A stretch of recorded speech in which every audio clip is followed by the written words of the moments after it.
Welcome back ناظرین، programme میں ہم آپ کا دوبارہ خیر مقدم کرتے ہیں۔ معروف ادیب ہمارے پروفیسر محمد رئیس الوی صاحب ہمارے ساتھ ہیں۔ ادیب ہیں، شاعر ہیں، اور جو جاپانی ادب میں آپ نے ترجمے کا کام کیا ہے وہ بھی حیرت انگیز ہے اور عالمی سطح پہ جانا مانا ہے۔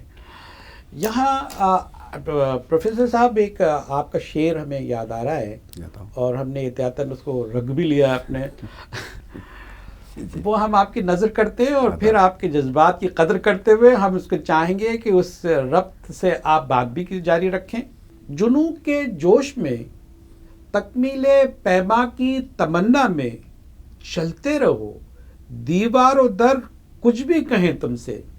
جناب کتنا آپ نے جو ہے وہ اپنے مشکلات کا جو ہے اب ذکر کیا ہے، اپنی راہوں میں آنے والی مشکلات کا، اپنے جذبے کا، اپنے جو ہے آپ نے آدرش اپنے لیے بنایا تھا جو آپ اس طرح سفر کریں گے، اپنے ملک کی قوم کی خدمت کریں گے، ادب کی خدمت کریں گے۔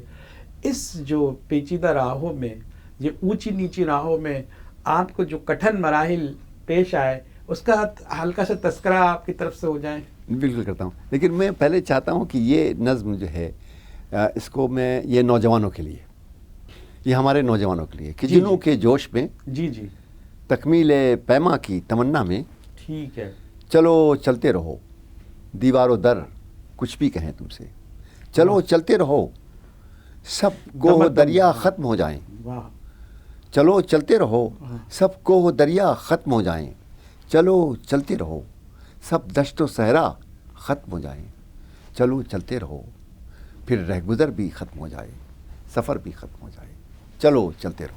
یہ جو چلو اور چلتے رہو کا جو عمل ہے، جو علم کے لیے، طلباء کے لیے، بڑے بڑے لوگوں کے لیے آدرش کی حیثیت رکھتا ہے، اس کے حوالے سے آپ کچھ ایک ایسا میسج کر کے آپ بتائیں گے، بات کریں گے ایک میسج کے طور پر کہ یہ سب کچھ، یہ عمل کتنا ضروری ہے تخلیق کار کے لیے یا طلباء کے لیے جو کارنامہ کارہائے نمایاں انجام دیتے ہیں ان کے لیے۔ میں عرض کروں اس میں ایک دلچسپ واقعہ اگر آپ یاد دیں تو میں سنا دیتا ہوں۔ جب میں کراچی میں ای ڈی او ایجوکیشن تھا جی، تو یہاں پہ کچھ کوئی 25-26 کالجز تھے جن کی بلڈنگس بن گئی تھیں اور جو آپریٹیو نہیں تھے، جہاں کوئی نہیں ہوتا تھا، اور وہاں پہ وہ ڈرگ والے اور دیگر مافیا جو تھی ان کا قبضہ ہو گیا تھا، گرل نکال رہے تھے، یہ کر رہے تھے، کھڑکیاں توڑ رہے تھے۔ میں نے گورنمنٹ کو خط لکھا، گورنمنٹ آف سندھ کو، کہ بھئی ان کالجوں کو شروع کیا جائے، کوئی جواب نہیں۔ پھر دوبارہ لکھا، شروع کیا نہیں۔ میں نے یہ کیا کہ میں نے یہ 25-26 کالجز تھے، ان میں سب میں پرنسپل اور ٹیچرز پروفیسر اپائنٹ کر دی۔ اچھا، اور اپائنٹ کیسے کیے؟ دوسرے کالجوں سے 5-5، ایک کالج سے 5، اس کالج سے 5، اس کالج سے لے کے، میں نے کہا کالجز شروع کر دو، جی جی، آپ کے دور میں داخلہ شروع ہو جائے، اور ہم نے کیپ کمیٹی بھی ڈال دیا، ہم نے داخلے شروع، اور ہزاروں بچے اور بچیاں جو تھے وہ، اور نئے کالجز بنے تھے ذرا سا، اور ٹوٹ رہے تھے حالانکہ۔ اچھا، اب وہ کسی اخبار نے، میں نام نہیں لوں گا، کسی اخبار نے وہ پوری لسٹ چھاپ دی کالجوں کی، اور اس میں لکھا کہ یہ کالجز جو ہیں اس میں پرنسپلس اور 19 گریڈ کے اساتذہ جناب رئیس الوی صاحب نے اپائنٹ کر دیے، جو ان کا اختیار نہیں تھا۔ صحیح۔ تو یہ اب سارا کام جو ہوتا ہے یہ سب لوگ جو کر رہے ہیں، جو اپنے اختیارات سے تجاوز کر رہے ہیں۔ تو اس وقت کے چیف منسٹر صاحب نے براہ راست میرا ایکسپلینیشن کال کیا۔ تو سیکرٹری ایجوکیشن جو تھے انہوں نے مجھے فون کیا کہ الوی صاحب کچھ وقت ہے آپ پہ۔ میں نے کہا کیا ہوا؟ کہنے لگے کہ نہیں آپ آ جائیں، آپ سے بتائیں گے۔ صحیح۔ میں نے کہا میں کیا؟ تو ان کا یہ آپ کا چیف منسٹر صاحب نے ایکسپلینیشن کال کیا، لیکن آپ مجھے معلوم ہے کہ آپ اس کو، خیر تو میں نے اس کا جواب دے دیا انہیں۔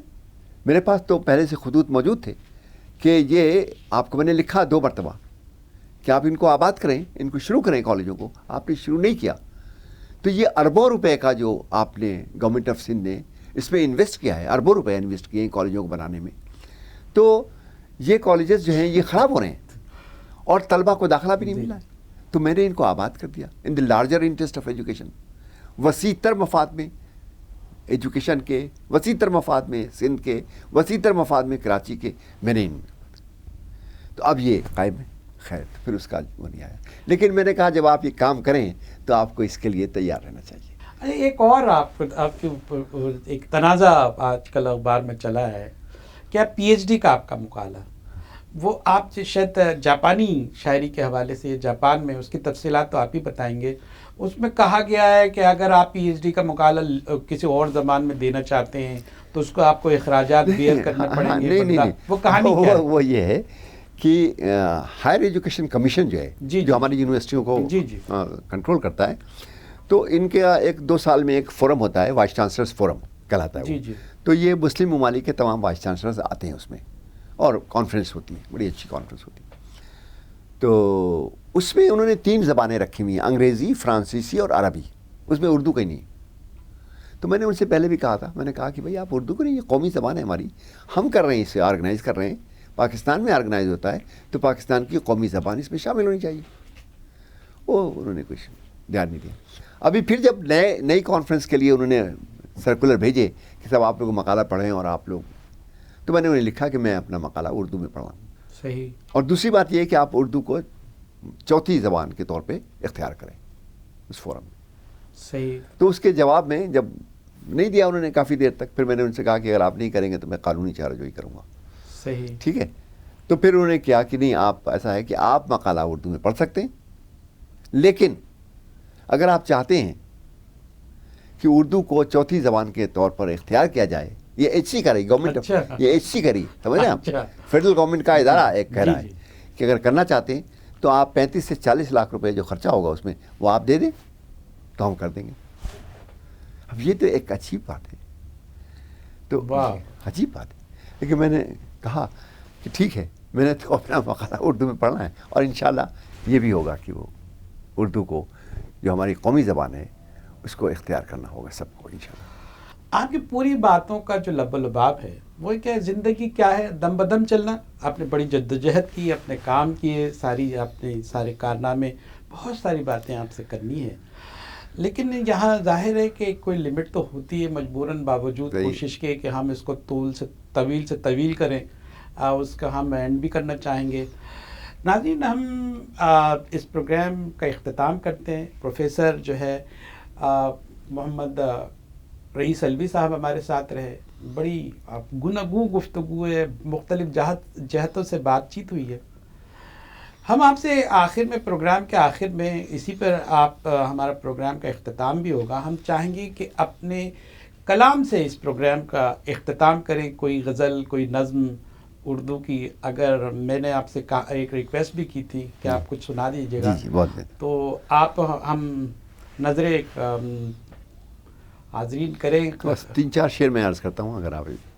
تو غزل کے چند شعر پیش خدمت ہیں کہ متائے آبرو لے کر، متائے آبرو لے کر، عطا سے کچھ نہیں ہوتا. عطا سے کچھ نہیں ہوتا. متائے آبرو لے کر، عطا سے کچھ نہیں ہوتا. اور بہا ہو خون دل تو خون بہا سے کچھ نہیں ہوتا. بہا ہو خون دل تو خون بہا سے کچھ نہیں ہوتا. اور مزاج دل بگڑ جائے تو پھر اے مہرباں سنیے. مزاج دل بگڑ جائے تو پھر اے مہرباں سنیے. جفا سے کچھ نہیں ہوتا، وفا سے کچھ نہیں ہوتا. اور شعر سنیں کہ سرے مقتل تمہارے کارنامے سب نے دیکھے. سرے مقتل تمہارے کارنامے سب نے دیکھے. سرے ممبر بہت آہو بکا سے کچھ نہیں ہوتا. واہ. سرے مقتل تمہارے کارنامے سب نے دیکھے ہیں، اور سرے ممبر بہت آہو بکا سے کچھ نہیں ہوتا. اور زباں کھل جائے تو سب بندشیں بے سود ہوتی ہیں. زباں کھل جائے تو سب بندشیں بے سود ہوتی ہیں. اور قدم اٹھ جائیں تو زنجیر پا سے کچھ نہیں ہوتا. کچھ نہیں.